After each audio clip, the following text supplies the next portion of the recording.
오늘 우리에게 주신 하나님의 말씀은 로마서 11장 28절로 36절까지의 말씀입니다. 신약성경 로마서 11장 28절로 36절까지의 말씀입니다.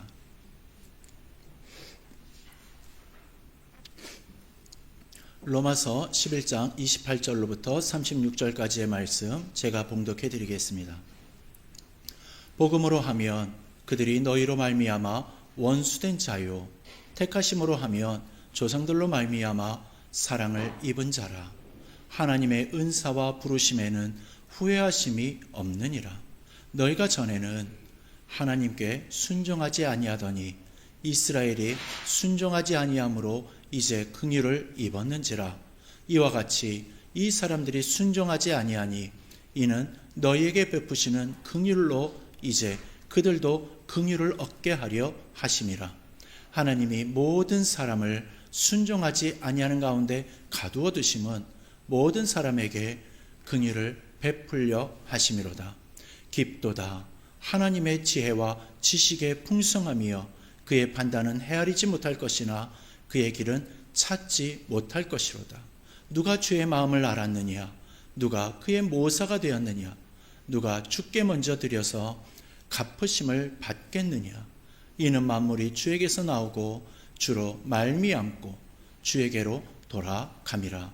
그에게 영광이 세세에 있을지어다. 아멘. 이 말씀은 살아계신 하나님의 말씀입니다. 기도하겠습니다. 하나님 아버지, 주님께서 이 시간 우리들에게 말씀의 시간 주심에 감사합니다. 우리들에게 찬양을 받으시고 또한 우리들의 마음을 받으신 줄로 믿사오니 이 시간 우리들에게 은혜의 말씀으로 덧입혀 주시옵소서. 우리들의 듣는 마음을 열어주시고 주님께서 그 마음 속에 주님의 말씀이 심겨지게 하여 주시옵소서. 주님의 마음을 알아가는 시간 되게 허락하여 주실 줄로 믿사오며 예수 그리스도의 이름으로 기도드리옵나이다. 아멘. 오늘 말씀의 제목은요, 하나님의 속보이는 핑계라는 제목입니다. 여러분, 로마서 11장은요 이스라엘의 이야기로 시작했는데 결국은 모든 인간의 이야기로 확장이 되어집니다. 그리고 마지막에는 바울이 설명을 멈추고 찬양을 터뜨립니다. 깊도다. 하나님의 지혜와 지식의 풍성함이요. 이 고백이 왜 나오는지 오늘 함께 천천히 말씀 속으로 걸어가 보겠습니다. 먼저 우리가 이 본문을 이해하려면 로마 교회의 특수성을 다시 한번 되새겨봐야 할 듯 싶습니다. 로마 교회가 세워진 초기에는요 유대인 중심이었습니다. 그런데 로마 황제 글라우디오 때에요 유대인들이 로마에서 추방되어지는 일들이 생긴 겁니다. 그래서 유대인들이요 로마를 떠나게 되고 그 사이에 로마 교회는 믿음을 가진 이방인들이 유입이 되면서 이방인 중심으로 꾸려지게 된 겁니다. 근데 그 뒤에 유대인들이 이제 다시금 돌아오게 되었습니다. 이렇게 되다 보니까 자신들이 원래 뿌리라고 생각을 하는 유대인과 또 지금 현재 주인의식을 가지고 있었던 이방인 사이에 미묘한 분위기가 흐르게 된 겁니다. 그래서 로마서 9장부터 11장은요 단순한 이론이 아닙니다. 교회 안에서의 긴장을 다루는 그러한 말씀이었던 겁니다. 하나님이 유대인을 버리셨는가? 이스라엘은 폐기되었는가? 그럼 이방인이 우리는 대체 어떤 위치인가? 이 질문들이 실제로 오간 거죠. 근데 바울은요 이 논쟁을 한쪽 편을 들어서 끝내지 않습니다. 유대인에게도요 칼같이 말을 하죠. 율법으로 의를 얻으려 하지 말라. 자기의 의를 세우려 하지 말라. 그리스도를 거절하는 이 그리스도를 거절하는 완악함에서 돌이키라. 그리고 이방인에게도 똑같이 칼같이 말을 합니다. 교만하지 말라. 자랑하지 말라. 너희가 뿌리가 아니라 뿌리가 너희를 지탱한다. 그리고 오늘 본문 28절에서 바울은 더 깊은 비밀을 꺼냅니다. 우리가 잘 되라고 이스라엘이 원수된 자가 되었다라는 말입니다. 바울이 말하는 이 원수라는 말은요 예수님이 미워하신다는 뜻이 아니고요 하나님이 복수하신다는 뜻도 아닙니다. 복음이라는 관점에서 그들이 지금 복음에 대하여 적대적인 자리로 서 있다는 뜻입니다. 그들은 그리스도를 받아들이지 않았고요. 그 결과로 이방인들에게 복음이 더 넓게 전해지는 그러한 길이 열렸습니다. 그런데 동시에요, 바울은 말을 합니다. 택하심이라는 관점에서 그들은 여전히 사랑을 받는 백성이다 라는 겁니다. 왜냐하면 조상들 때문이라는 거죠. 아브라함과 이삭과 야곱에게 주신 약속 때문이고요. 하나님은 그 약속을 후회하지 않으시기 때문이다 라는 겁니다. 여기서 바울은요, 하나님이 어떠한 분인지 보여줍니다. 하나님은 감정으로 선택을 하고 감정으로 폐기하는 분이 아니라는 거죠. 하나님은 언약의 하나님이십니다. 한번 말씀하신 것을 영원히 붙드시고 한번 부르신 것을 절대 놓지 않으시죠. 그래서 29절이 바로 이어지는 겁니다. 하나님의 은사와 부르심에는 후회하심이 없느니라. 이 문장이 오늘 설교의 핵심 문장 중 하나입니다. 후회하지 않는다라는 것은요, 하나님이 모르고 선택하셨다가 나중에 알게 되었다는 뜻이 아닙니다. 하나님은 처음부터 다 알고 계셨습니다. 그럼에도 부르셨고 은혜를 주셨습니다. 그리고 그 은혜를 취소하지 않으십니다. 여러분, 이 말은요, 이스라엘에게만 해당되어지는 말이 아니고 우리들에게도 해당되어지는 말입니다. 하나님이 여러분들을 부르실 때 여러분들이 겪을 실패를 모르고 부르신 것이 아닙니다. 다 알고 부르신 거죠. 그런데도 부르신 겁니다. 그리고 후회하지 않으십니다. 그렇다면 왜 바울은 이스라엘이 순종하지 않음이 우리들에게 긍휼이 되는 길이 되었다라고 이렇게 말을 하는 것이겠습니까? 30절과 31절이 그 설명입니다. 너희가 전에는 하나님께 순종하지 아니하더니 이스라엘이 순종하지 아니함으로 이제 긍휼을 입었느니라. 여기서 바울은요, 이방인들의 과거를 숨기지 않습니다. 전에는 순종하지 않았다. 이 말은요, 우리가 원래 하나님과 무관하게 살았다는 뜻입니다. 우리는 언약밖에 있었고 하나님을 알 길이 없었습니다. 그런데 이스라엘의 불순종이라는 그 사건 속에서 하나님은 복음의 문을 더 활짝 여십니다. 이방인에게 복음이 선포되어지고요, 교회가 세워지는 거죠. 또 이방인이 성령을 받게 되는 겁니다. 그로 인해서 그 자리에 우리가 있게 되는 겁니다. 여기서 우리는 중요한 오해를 바로 잡아야 할 것 같습니다. 하나님이 이스라엘을 불순종하도록 일부러 조정하신 것인가? 그게 아니라는 거죠. 바울이 말을 하려는 것은요, 하나님은 불순종 한복판에서도 선을 이루시는 분이시라는 것을 말을 하고자 함이었던 겁니다. 하나님은 우리를 살리시려고 우리가 이해할 수 없는 방식까지 사용하십니다. 누구도 자랑하지 못하게 하시고 누구도 제외되지 않게 하시고요, 누구도 절망 속에 버려두지 않으시려고 구원의 길을 끝까지 열어두신다라는 겁니다. 이제 바울의 논증은요, 한 단계 더 깊어집니다. 32절 말씀입니다. 하나님이 모든 사람을 순종하지 아니하는 가운데 가두어 두심은 모든 사람에게 긍휼을 베풀려 하심이로다. 이 말씀은 처음 들으면요, 마음이 불편할 수가 있습니다. 왜냐하면요, 마치 하나님께서 일부러 사람들을 불순종하게 만들고 그 상태에 가두어 둔 것처럼 그렇게 들려지기 때문입니다. 그래서 어떠한 분들은요, 이 구절을 읽고 하나님은 너무 주관적이셔가지고 사람을 죄짓게도 하시고 그 죄를 가지고 심판도 하시는 분 아니냐, 이렇게 오해를 하기도 합니다. 하지만 바울이 말을 하려는 뜻은요, 전혀 그렇지 않습니다. 이 구절을 정확하게 이해하려면 바울이 사용한 단어 하나를 조금 더 깊이 들여다볼 필요가 있습니다. 여기서 가두어두다라고 표현된 헬라어 원어는요, 쉰클레이오라는 단어인데요, 이 단어의 핵심 의미는 결론짓다 또는 닫아놓다, 하나의 상태로 정의해야 하다라는 겁니다. 그러니까 바울이 말을 하려는 것은요, 이러한 뜻입니다. 인간이 스스로 선택한 불순종의 상태를 하나님께서 억지로 바꾸지 않으시고 그대로 두셨다라는 뜻입니다. 사람들이 하나님을 떠나서 자기의 방식으로 살겠다라고 선택했을 때 하나님이 그것을 강제로 막지 않으셨다는 뜻인 거죠. 왜 그렇게 하셨겠습니까? 이에 대해서 바울은 분명히 말을 합니다. 모든 사람에게 긍휼을 베풀려 하십니다 라는 거죠. 하나님은 사람들을 순종하도록 강제하셔서 구원을 이루는 분이 아니십니다. 또한 억지로 끌고 가시면서 하나님의 나라를 세우지도 않습니다. 오히려 하나님은 인간의 한계가 어디까지인지, 또 인간의 의가 어디까지 가는지, 그리고 인간의 열심이 어디서 무너지는지를 끝까지 보게 하십니다. 이스라엘을 통해서 그것을 보여주셨고 이방인을 통해서도 그것을 보여주셨죠. 여러분, 율법을 가진 민족도 실패했고요, 율법이 없던 민족도 실패했습니다.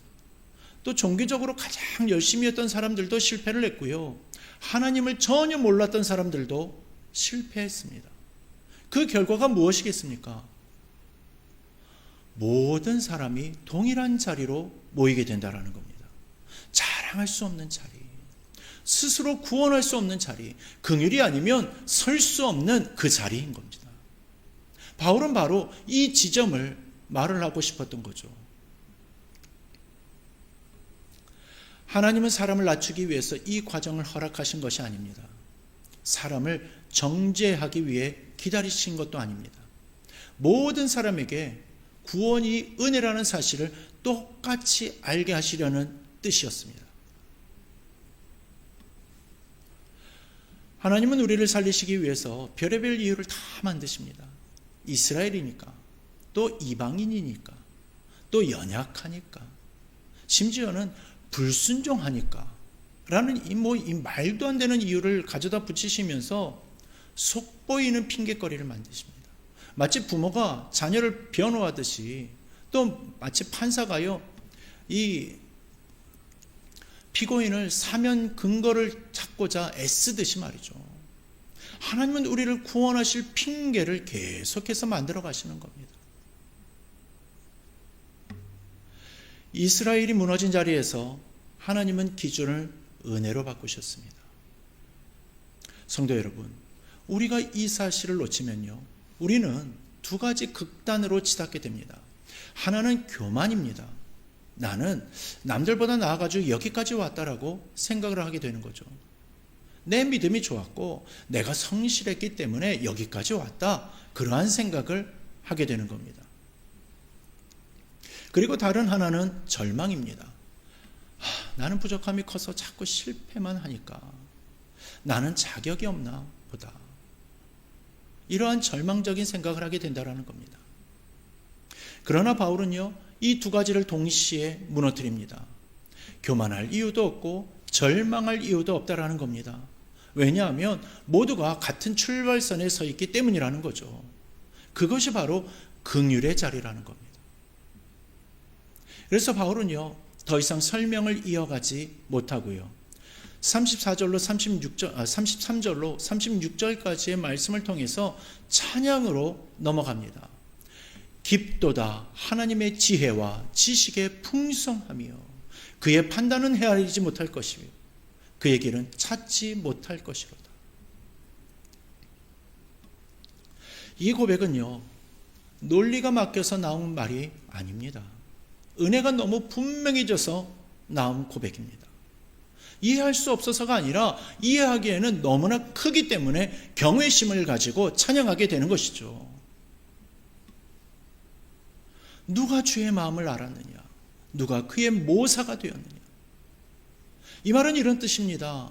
하나님께 왜 그렇게 하셨냐라고. 그런 따질 자격을 가진 사람은 아무도 없다라는 것입니다. 여러분, 우리가 하나님께 뭔가를 먼저 내어드린 적이 있으십니까? 아니면 하나님이 우리에게 빚지신 적이 있으십니까? 아무것도 없죠. 항상 하나님이 먼저 주셨습니다. 이는 만물이 주에게서 나오고 주로 말미암고 주에게로 돌아감이라. 바울은 구원의 역사를 설명하다가 결국은 존재의 근원까지 갑니다. 처음도 하나님, 과정도 하나님, 마침도 하나님. 그래서 마지막 고백이 이겁니다. 그에게 영광이 세세에 있을지어다. 성도 여러분, 이 고백은요, 이스라엘 문제를 다 이해했다라는 사명이 아닙니다. 설명이 아닙니다. 종말을 정리했다라는 뜻도 아닙니다. 이 고백은요, 하나님 앞에서 손을 드는 고백인 겁니다. 내가 다 알 수 없음을 인정하는 고백인 거죠. 그리고 동시에 하나님을 신뢰하겠다라는 고백인 겁니다.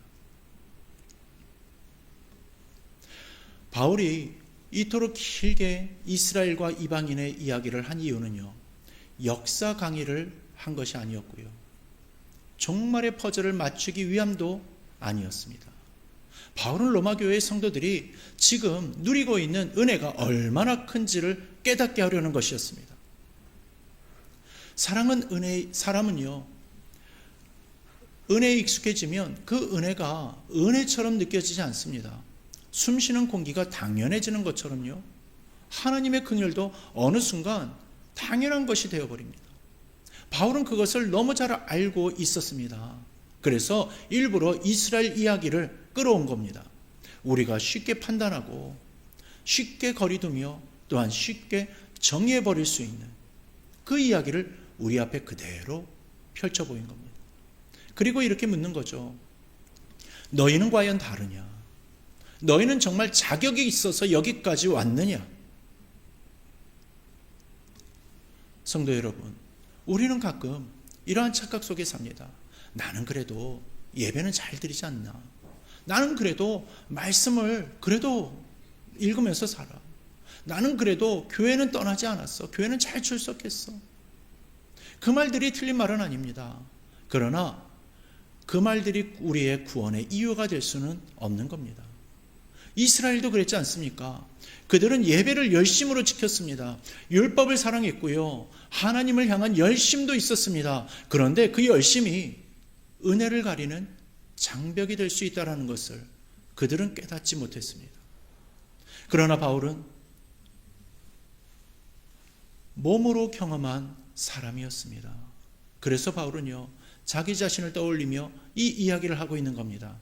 나는 누구보다 열심이었고, 나는 누구보다 철저했으며, 나는 누구보다 확신에 차 있었지만 그 모든 것이 예수 그리스도를 만나기 전에는 나를 가두는 감옥이었다. 성도 여러분, 이 지점에서 우리도 조용히 자신을 돌아보아야 할 것 같습니다. 혹시 우리들의 신앙은 하나님을 향해서 열려있는 신앙인지, 아니면 내가 만든 기준을 지키느라 하나님을 가두고 있는 신앙인지 말이죠. 바울은 오늘 본문을 통하여서 아주 분명한 메시지를 줍니다.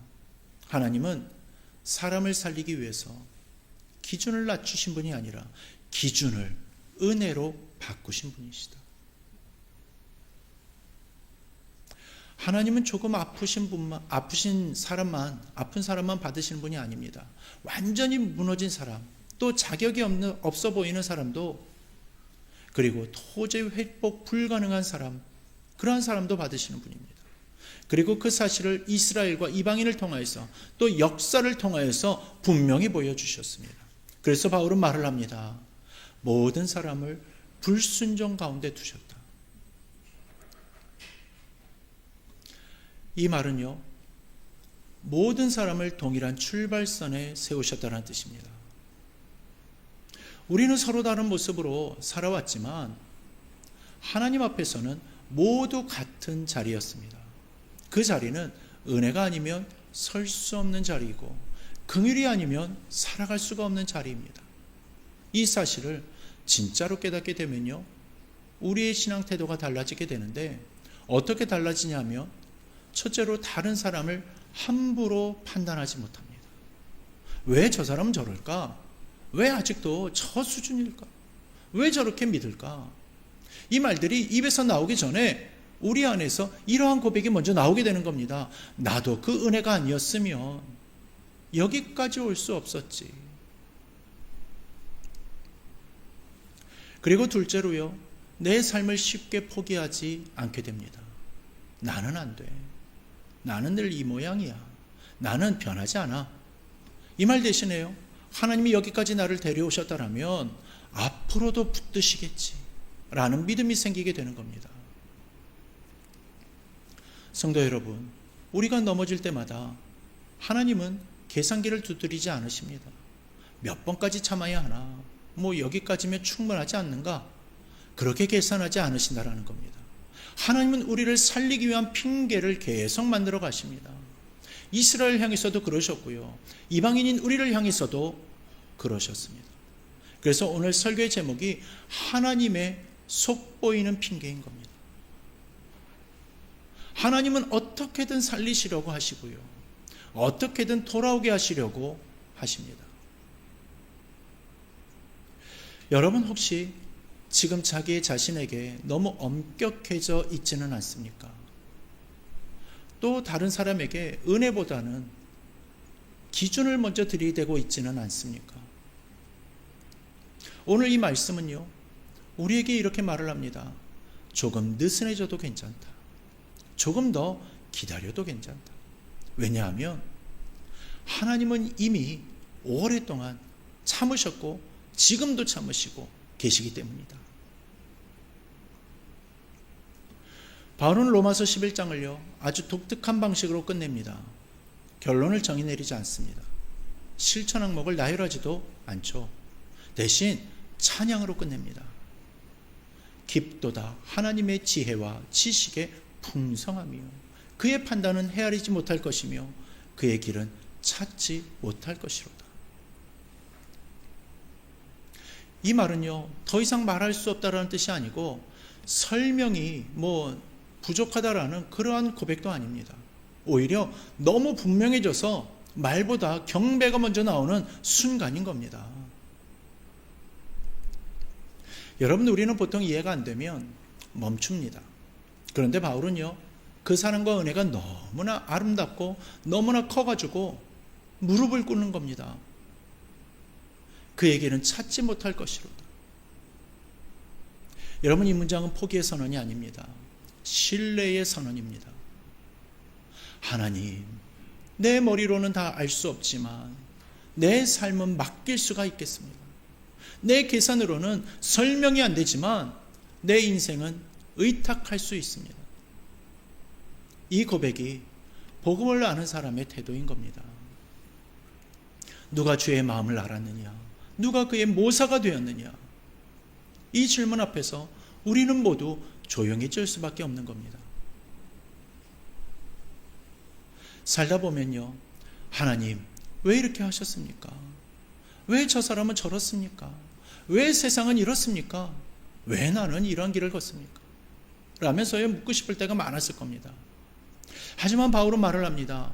하나님의 마음을 사람들이 다 알 수는 없다고 말이죠. 그러나 한 가지는 분명히 알 수 있다라고 말을 합니다. 그 한 가지는요, 하나님은 선하시고 하나님은 신실하시고 하나님은 포기하지 않으신다는 사실입니다. 누가 주께 먼저 드려서 갚으심을 받겠느냐? 이 말씀은요, 우리의 신앙의 바닥을 드러냅니다. 우리가 하나님께 먼저 드린 것이 무엇입니까? 우리의 헌신입니까? 아니면 우리의 눈물입니까? 모두 다 아닙니다. 사실 우리가 하나님 앞에서 행한 모든 것이 다 이미 하나님으로부터 받은 것 위에 올려진 것일 뿐입니다. 우리의 호흡과 시간도, 또 우리의 재능과 믿음 역시 다 하나님께로부터 온 겁니다. 그래서 바울은 마지막으로 이렇게 정리합니다. 이는 만물이 주에게서 나오고 주로 말미암고 주에게로 돌아감이라. 이 말은요, 구원에 대한 요약이면서 동시에 인생의 요약의 말씀입니다. 시작이 하나님이고 과정이 하나님이며 마침이 하나님이라는 겁니다. 그러므로요, 그에게 영광이 세세에 있을지어다. 성도 여러분, 이 찬양은요, 이스라엘의 이야기가 끝났다는 뜻이 아닙니다. 이방인의 시대가 정리되었다는 뜻도 아닙니다. 종말의 퍼즐이 다 맞추었다는 뜻은 더더욱 아닙니다. 이 찬양은요, 하나님을 신뢰하겠다라는 고백인 겁니다. 이해되지 않고 또 설명되지 않아도 또 계산되지 않아도 하나님을 믿겠다라는 선언인 겁니다. 하나님은 너무 속이 보입니다. 이스라엘을 붙드시는 이유도 보이고요, 이방인을 부르시는 이유도 보입니다. 또 불순종을 오래 참으시는 이유도 보입니다. 그 이유는 한 가지죠. 살리고 싶으신 겁니다. 예수님이 이 땅에 오셔서 죄인을 부르러 왔다라고 하신 그 말씀도 같은 맥락인 겁니다. 죄인만 부르겠다라는 뜻이 아닙니다. 죄인을 부르실 수 있다면 그보다 덜 죄인이라고 생각하는 사람을 부르지 못할 이유가 없다라는 하나님의 속보이는 사랑인 겁니다. 그래서 예수님은요, 보잘것없는 사람들 곁에 늘 계셨고요, 또 상처 많은 사람들과 식탁을 나누셨으며 넘어진 사람까지도 일으켜 세우셨습니다. 이러한 모습은요, 의로운 사람을 무시하기 위함이 아니라 성실하게 사람들까지 더 풍성하게 살리시기 위한 하나님의 방식이었습니다. 성도 여러분, 우리가 복음을 가진 자로 산다라는 것은 항상 기쁘고 또 항상 잘 되고 항상 흔들리지 않는다라는 뜻이 아닙니다. 복음을 가진 자의 삶은요, 고통 속에서도 이 고통이 전부가 아니라는 것을 아는 삶입니다. 세상에서는 고통을 피하는 사람이 가장 강한 사람처럼 보이지만요, 복음 안에서는 고통 속에서도 하나님을 신뢰하는 사람이 가장 강한 사람인 겁니다. 하나님의 거룩한 일은요, 이러한 사람들을 통하여서 진행되어져 왔습니다. 세상에서 사는 것도요, 주를 위한 것이고 그것이 삶의 목적이 되는 것이기 때문이죠. 우리 사랑하는 성도 여러분, 오늘 우리는 이스라엘을 해석하라는 부름을 받은 것이 아닙니다. 종말을 계산하라는 부름을 받은 것도 아닙니다. 오늘 우리는 하나님을 신뢰하라라는 부름을 받았습니다. 지금 내가 누리고 있는 은혜가 얼마나 큰지, 얼마나 설명할 수 없는 선물인지, 얼마나 많은 기다림과 긍일 위에 놓여 있는지 기억하라라는 부름을 받은 겁니다. 혹시 오늘 자신이 너무 부족하다라고 느껴지는 분이 계십니까? 하나님은 그 부족함을 이미 아시고 또 여기까지 인도하셨습니다. 또 혹시 여러분, 다른 사람들을 판단하고 싶은 마음이 올라오십니까? 하나님은 그 사랑을 향하여서도 여전히 핑계를 찾고 계십니다. 하나님의 이 속보이는 핑계는 오늘도 유효합니다. 오늘도 우리를 살리고자 작동합니다. 그러므로 사랑하는 성도 여러분, 조급해하지 마십시오. 자신을 포기하지 마십시오.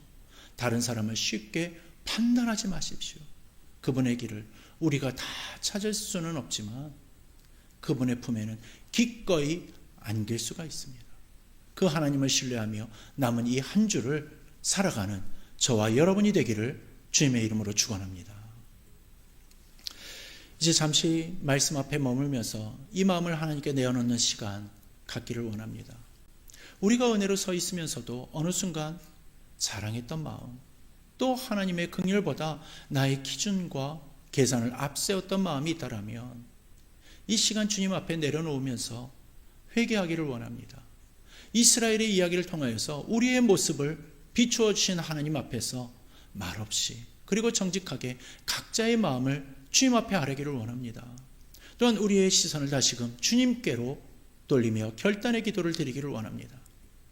모든 것을 다 이해하지 못해도 하나님의 길을 신뢰하며 걷게 해달라고, 또한 조급함 대신에 기다림을 그리고 판단 대신 긍휼을 선택하게 해달라고 주님께 간구와 결단의 기도를 올려드리기를 원합니다. 오늘도 우리를 포기하지 않으시는 하나님의 이 속보이는 사랑을 믿으며 이 한 주를 은혜 위에 살아가겠다라고 각자의 마음으로 결단하며 조용한 가운데 간절히 기도하겠습니다.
기도하겠습니다. 사랑과 긍휼이 풍성하신 하나님 아버지, 말씀 앞에서 우리의 마음을 열게 하여 주시니 감사합니다. 자랑할 수 없는 자리에서 은혜로만 살고 있음을 다시금 고백합니다. 오늘부터 다시금 이해할 수 없는 길 앞에서도 주님을 신뢰하며 걷게 하여 주시고, 오늘 맡겨진 삶의 자리에서 긍휼을 흘려보내는 사람으로 살아가게 하여 주옵소서. 이제 우리의 걸음을 주님의 손에 맡기며 이제는 우리 주 예수 그리스도의 은혜와 하나님 아버지의 극진하신 사랑하심과 성령님의 위로하심과 교통하심과 역사 충만 감화 감동하심이 주님께서 우리들에게 보여주신 그 은혜와 사랑을 다시금 마음에 새기며 주님 앞에 영광 올려드리며 주님과 동행하는 삶을 살기를 소망하며 다짐하는 우리 사랑하는 모든 성도들 머리 위에 이제로부터 영원토록 함께 하시기를 간절히 축원하옵나이다. 아멘.